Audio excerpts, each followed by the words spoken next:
अस्सलाम वालेकुम, welcome to my channel. इस चैनल पर आपको बच्चों के रिलेटेड वो तमाम चीज़ें बताई जाएंगी, वो तमाम सॉल्यूशंस बताए जाएंगे जिनकी वजह से आजकल न्यू मॉम्स बहुत परेशान होती हैं। आपको वो तमाम होम रेमेडीज बताई जाएंगी कि आपको डॉक्टर के पास भी ना जाना पड़े और घर पर मौजूद आम चीज़ों से आप अपने बच्चों के तमाम मसाइल का हल निकाल सकेंगे।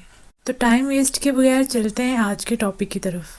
आज की वीडियो है बच्चों के रैशेस के रिलेटेड। आजकल बच्चों को रैशेस हो जाना एक बहुत ही आम बात है। हर न्यू मॉम का ये सवाल होता है कि उनके बेबीज को रैश हो गए हैं और घर पर ही अपने बेबी के रैश को कैसे ट्रीट करें। देखिए, अगर आप ध्यान नहीं देंगे तो रैशेस तो जाहिर सी बातें होंगी। गर्मी हो सर्दी हो तो आपके बेबी को रैशेस हो सकते हैं। तो आप क्या चीजें करें कि आप घर पर ही घरेलू तरीके से अपने बेबीज के रैशेस को क्योर कर सकें और अपने नन्हे मुन्ने बेबी को इस तकलीफ से निकाल सकते हैं।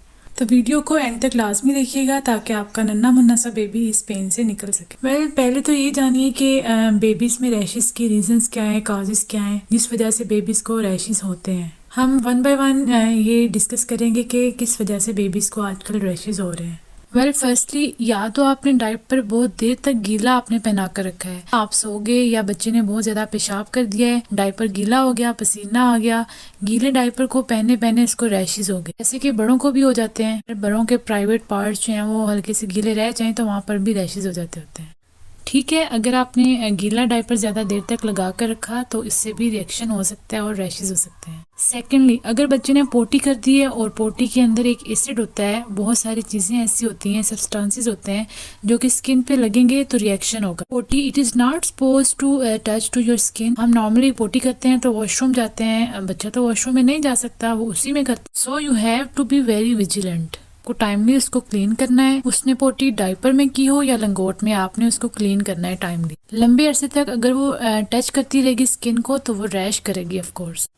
थर्डली, अगर आपका डायपर बहुत टाइट है, आपने बहुत ही टाइटली बेबी को बांध दिया है, उसका आपने किस तरह अंदाज़ा लगाना है, आपने अपनी फिंगर जो है वो अंदर डाल के देखनी है। अगर तो आपकी एक फिंगर अंदर जा रही हो तो इट मीन्स आपने सही बंद किया हुआ है। अगर इससे ज़्यादा टाइट है तो आपकी फिंगर अंदर नहीं जाएगी। तो ये भी एक रीज़न है कि आपके बेबी को रैशेस हो जाते हैं, क्योंकि बहुत ज़्यादा जब टाइट डायपर होता है तो आपकी स्किन जो है वो टच हो रही होती है, बार बार रगड़ लग रही होती है, तो उससे जो है बेबी की स्किन जब रगड़ होती है तो उससे रैशेस हो जाते हैं। फोर्थली, जब बच्चा 3 से 4 महीने या उससे बड़ा होता है तो हम बेबीज़ को साथ साथ हल्की फुल्की खुराक देना शुरू करते हैं। तो सॉलिड खुराक में कुछ चीज़ें होती हैं जो बेबीज़ को सूट नहीं करती और वो उनको एलर्जी कर देती हैं, रिएक्शन कर देती हैं। इस वजह से भी बेबीज़ को रैशेस हो सकते हैं। 5वें नंबर पर जो मेनली कॉज है बेबीज़ में डायपर रैश होने का, वो है लोकल डायपर्स यूज़ करना। बहुत सारे लोग लोकल ब्रांड यूज़ करना शुरू कर देते हैं जिस वजह से बेबीज़ की बॉडी जो है वो रिएक्ट करती है और उनकी बॉडी पर रिएक्शन के तौर पर रैशेस हो जाते हैं। अगर आप ये पांचों चीज़ें जो हैं वो ट्राई कर रहे हैं और इसके बावजूद आपके बेबीज़ को रैशेस हो रहे हैं तो आप अपने डॉक्टर से कंसल्ट करें। But before going to doctor आपको मैं कुछ होम रेमेडीज़ बताती हूँ जो कि डॉक्टर भी आपको यही कहेगा, तो आप उसको फॉलो करें। तो चलते हैं होम रेमेडीज़ की तरफ। अच्छा जी, सबसे पहले तो आपने कोशिश करनी है कि आपके बेबी को रैश हो ही ना। उसके लिए आपने क्या करना है, 3 चीज़ें आपने घर पर डेली ही अपनी रूटीन में रखनी है। वो क्या है, आपने सबसे पहले तो अपने बेबी का डायपर जो है हर 2-3 घंटे बाद चेंज करना है। 3 नहीं तो मैक्सिमम 4 घंटे बाद आपने अपने बेबी का पैम्पर चेंज करना है। उसके बाद आपने क्या करना है, 3 घंटे बाद चेंज कर लिया, इससे क्या होगा, नमी नहीं रहेगी, गीला नहीं रहेगा और आपका बेबी जो है ना रैश से महफूज रहेगा। सेकेंडली, आपने क्या करना है, अपने बेबी का डायपर जो है बहुत ज़्यादा टाइटली नहीं बांधना। आपने क्या करना है उसका मैं आपको एक तरीका बताती हूँ। आपने अपने बेबी का डायपर इस तरह बांधना है कि जब आप उसको बंद करें तो आपकी एक फिंगर जो है वो इस तरह अंदर पास हो रही हो। अगर आपने बहुत ज़्यादा टाइट कर दी, इसकी क्या सिंबल है, आपकी फिंगर अंदर नहीं जाएगी, ये बहुत ज़्यादा टाइट है। आप खुद सोचें कि अगर आपने कोई ट्राउज़र पहना है या कुछ भी पहना है तो वो इतना टाइट होगा तो आपकी स्किन जो है उसके साथ टच हो रही होती है और उसके साथ रगड़ रही होती है। जब रगड़ लगती है तो क्या होता है, वहाँ पर रैशेस हो जाते हैं, रेडनेस हो जाती है।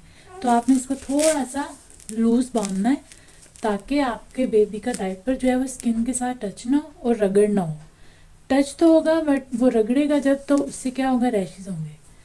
थर्डली, आपने क्या करना है, आपने जब भी पैम्पर चेंज करना है उससे पहले आपने ऑयल लगाना है।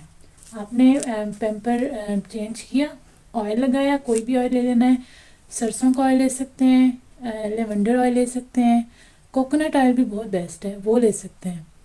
वो लगा लिया, उसको लगाने के बाद आपने रगड़ा और फौरी आपने डायपर को बंद कर दिया। ये 3 चीज़ें तो आपने अपनी रूटीन में रखनी है कि आपके बेबी को रैशेस हो ही ना। बट इन केस आपके बेबी को रैश हो गए हैं, फिर क्या करना है? 2-3 चीज़ें आपने जो है वो अपने घर पर ट्राई करनी है। अगर आपके बेबी को वो चीज़ें भी सूट ना करें, फिर आपने अपने कंसल्टेंट को, अपने डॉक्टर को लाजमी दिखाना है। अब आपने क्या करना है? आपने सबसे पहले तो एक चीज़ डेली जो करनी है वो तो यही है कि आपने ऑयल लगाना है ताकि वो रगड़ ना हो और बेबी को रैश ना हो। सेकेंडली एक और बहुत मज़े की टिप है, वो मैं भी अपनी रूटीन में रखती हूँ। आपने कॉम्फर्ट लेना है, जैसे कि मैं आपको पिक्चर में भी दिखा रही हूँ, ये इजीली अवेलेबल होता है मार्केट्स में। आपने क्या करना है? अपने पाउडर की बॉक्स में उसे डाल लेना और जब भी डायपर चेंज करना है अपने बेबी के लगा देना है और डायपर को बंद, उससे भी रगड़ नहीं होगी और रैश नहीं होंगे। एक और टिप, अगर आपको कॉम्फर्ट भी सूट ना करे तो आपने क्या करना है? सरसों का ऑयल लेना है। सरसों के ऑयल में जो है ना वो एंटीसेप्टिक होता है, वो भी रैश को ख़त्म करता है। उसको आपने हथेली पर डालना है, थोड़ा सा पानी डालना है उसके अंदर और उसको हल्का सा रब करके अपने बेबी की उस जो डैमेज स्किन है वहाँ पर लगा देना है। 2-3 दिन में आपको इन चीज़ों में, इवन कॉम्फर्ट से तो आपको विद इन डे फ़र्क महसूस होगा, लेकिन जो ऑयल है वो थोड़ा लेट काम करता है। तो ऑयल मैं इसीलिए बार बार कह रही हूँ, उसको रूटीन में रखें, वो स्लोली काम करता है, वो आपके बेबी को रैश होने ही नहीं देता। तो आपने ऑयल लगाना है और ऑयल लगाकर फौरी इसको बंद कर देना है। ऑयल में पानी हल्का सा डाल के लगा के और फौरी इसको बंद कर देना है। उससे भी बेबी की जो स्किन होती है वो डायपर के साथ रगड़ नहीं होती और रैश होता ही नहीं है। इसके अलावा आपने जो अगर मेडिकेशन करनी है, इन केस आपके बेबीज़ को होम रेमेडी से फ़र्क नहीं पड़ रहा, तो जो चीज़ें मेरी बेबी को सूट करती हैं, मेरे बेबी को ऐसे रैशेस बहुत कम होता है, मैं ये चीज़ें यूजुअली डेली रूटीन में रखती हूँ। इन केस आपके बेबी को एलर्जी होती है, आपके बेबी की स्किन सेंसिटिव है, तो फिर आपने क्या करना है? आपने वो क्रीम्स लेनी। फर्स्टली तो आपने अपने डॉक्टर से पूछ के करना है, बट अगर आपने घर पर ही उसको ट्रीट करना है तो उसमें आपने 2-3 चीज़ें देखनी होती हैं। आपने सबसे पहले ये देखना है कि आप जो भी क्रीम यूज़ कर रहे हो उसमें जिंक ऑक्साइड हो, स्टीरॉयड्स ना हो। स्टीरॉयड्स जो होते हैं वो रिएक्शन करते हैं और बेबी को रैश करते हैं। जिंक ऑक्साइड वाली क्रीम्स जो होती हैं वो आपने लगानी है। क्यूटी प्रो के नाम से होती है, क्यूटी वेट के नाम से होती हैं, ये क्रीम्स आप लगा सकते हैं। और सबसे ज़्यादा जो आम यूज़ होती है वो आपके डॉक्टर भी आपको ये रिकमेंड करेंगे, सूडो क्रीम, आप वो भी लगा सकते हो। ये बहुत सारे तरीके हैं। हर बेबी की स्किन जो है ना डिफरेंट होती है, हर बेबी को हर चीज़ सूट नहीं करती। मेरे बेबी को जो है वो ऑयल और कॉम्फर्ट मैं रूटीन में रखती हूँ, तो उससे रैश होते ही नहीं है। आपने मुझे कमेंट्स में लाजमी बताना है आपने ये चीज़ें ट्राई की हैं, आपके बेबी पर वर्क की हैं या नहीं। तो ये थी बहुत ही आसान सी कुछ चीज़ें जो आप इजीली अपने घर पर अप्लाई कर सकते हैं अपने बेबीज़ पर और अपने बेबी को रैश से बचा सकते हैं। अपने बेबीज़ पर ये जुल्म ना किया करें, ये अपने बेबी के डायपर का ख़ास ख्याल रखा करें, वो बहुत तकलीफ़ में होता है। आप कुछ लोग तो ऐसे होते हैं वो बिल्कुल केयर ही नहीं करते, कुछ दिन में खुद ही ठीक हो जाएगा, ऐसा बिल्कुल भी ना किया करें। अपने बेबी का रैश का ट्रीटमेंट टाइमली किया करें। फर्स्टली तो मैं बार बार ये कहूँगी कि ट्राई किया करें कि रैशेस हो ही ना। मेरे बेबी को बिल्कुल रैशेस नहीं होते।